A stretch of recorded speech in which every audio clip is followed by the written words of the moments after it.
आमची एकच मागणी आहे की आमच्या मागे असलेली जी अशैक्षणिक कामे आहेत ती शासनाने बंद करावी। आम्ही या कामांना जेव्हा पूर्ण वेळ देऊ तर आमच्या विद्यार्थ्यांना आम्ही आमचा वेळ देऊ शकणार नाही, ही आम्हाला खंत आहे। आमची सर्वांची एकच मागणी आहे की टीईटीची ही परीक्षा रद्द करण्यात यावी।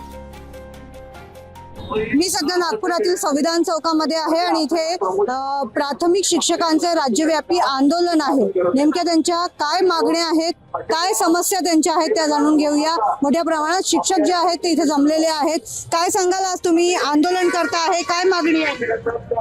आम्ही जे शिक्षक बंधू या ठिकाणी जमलेलो आहे, आमची एकच मागणी आहे की आमच्या मागे असलेली जी अशैक्षणिक कामे आहेत ती शासनाने बंद करावी आणि आम्हाला विद्यार्थ्यांना शिकवू द्यावं। जे अशैक्षणिक कामे आहेत, BLO ची कामे आणि हा टीईटी परीक्षा, या सर्व टीईटी परीक्षा रद्द झाली पाहिजे आणि BLO ची कामे सुद्धा ही इतर दुसऱ्या क्षेत्रात जसं पोलीस पाटील आहे, अंगणवाडी सेविका आहे यांच्याकडे दिली पाहिजे, अशी आमची मागणी आहे।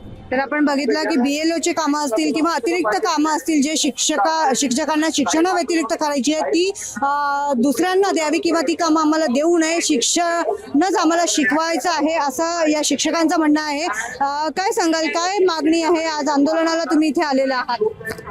आमच्या शिक्षकांच्या प्राथमिक शिक्षकांच्या मागे जे ऑनलाईन कामे लावली आहेत, अशैक्षणिक कामे लावले आहे, मतदार याद्यांचे पुनर्निरीक्षणांचे काम लावले, पूर्ण वेळ याला वेळ द्यावा लागतो। अशा वेळेत आम्ही या कामांना जेव्हा पूर्ण वेळ देऊ तर आमच्या विद्यार्थ्यांना आम्ही आमचा वेळ देऊ शकणार नाही, ही आम्हाला खंत आहे। शाळा सुरू होता बरोबर सत्र सुरुवातीलाच हे मतदार यादी पुनर्निरीक्षणांचं काम लावलं, तर याच्याबद्दल आम्हाला वाटतं की ही जी अशैक्षणिक कामे आमच्याकडून काढून आम्हाला आमचा वेळ विद्यार्थ्यांना देता यावा, बस एवढीच आमची मागणी आहे।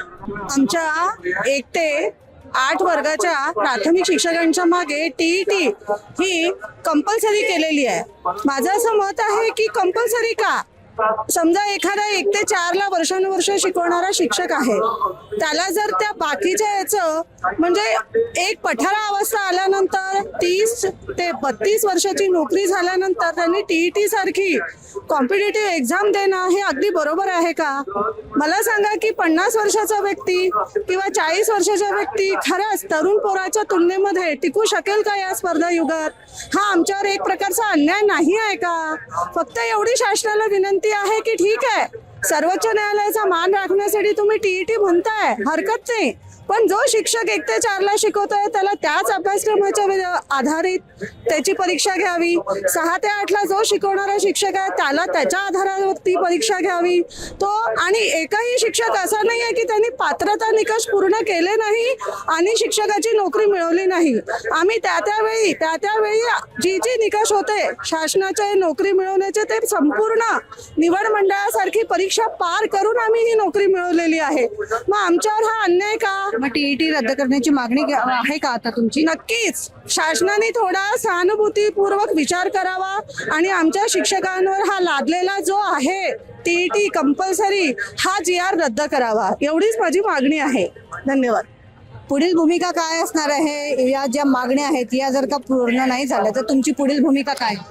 संघटित होणं हेच आमचं महत्वाचं आहे। संघटित जे आमच्या संघटना ठरवतील आम्ही अगदी त्यांच्या हाताला हात धरून त्यांच्या पाठीशी उभे राहू। तर आपण बघितलं की मोठ्या प्रमाणावर इथे शिक्षक जे आहेत ते जमलेले आहेत। टीईटी रद्द करण्याची मागणी जी आहे ती केली जात आहे। त्यानंतर जे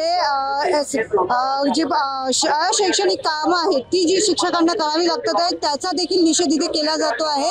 अशैक्षणिक कामे देऊ नयेत अशी देखील मागणी करण्यात येत आहे। काय सांगाल, तुम्ही आज या आंदोलनामध्ये आल्यात, काय मागणी आहे? आमची सर्वांची एकच मागणी आहे की टीईटीची ही परीक्षा रद्द करण्यात यावी। तर बघितलं आपण की टीईटीची परीक्षा जी आहे ती रद्द करावी, अशैक्षणिक कामे शिक्षकांना देऊ नये या मागणीला घेऊन जे आहे राज्यव्यापी आंदोलन जे आहे शिक्षकांचं इथे सुरू आहे आणि आता बघण्यासारखं असणार आहे की या मागण्या पूर्ण होतात की नाही। क्षितिजा देशमुख, लोकमत.com, नागपूर।